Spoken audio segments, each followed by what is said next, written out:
Il piano che l'azienda ha presentato ai sindacati è inaccettabile. Il ministro Urso interviene sulla crisi Electrolux a poche ore dall'annuncio shock dell'azienda di 1700 esuberi in tutta Italia. Sappiamo, spiega Urso, che ha difficoltà in Europa per la concorrenza cinese e che ha già chiuso lo stabilimento in Ungheria. Ma qui in Italia siamo determinati a salvaguardare gli stabilimenti produttivi e a tutelare tutti i lavoratori.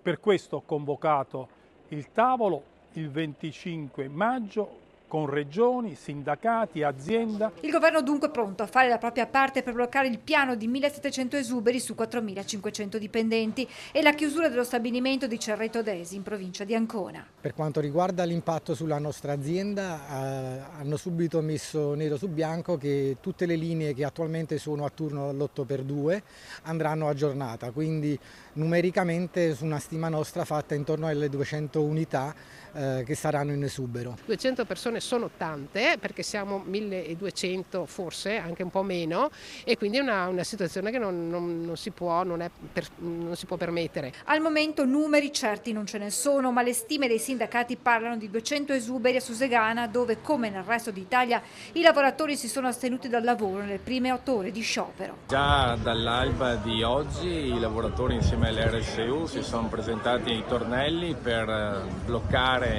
quello che può essere l'accesso al sito produttivo. I lavoratori hanno aderito in maniera massiccia. Auto davanti ai cancelli per impedire l'ingresso anche dei camion rimasti parcheggiati nel piazzale esterno. Abbiamo pensato di tenere fuori anche le merci, quindi nessun camion entra ed esce, nessuna ditta esterna entra ed esce, proprio perché la fabbrica deve rimanere ferma. C'è chi come Paola Morandin lavora qui da 40 anni e chi come Lorenz Pai è arrivato da poco e teme ora per il proprio futuro lavorativo e personale. Ho un mutuo.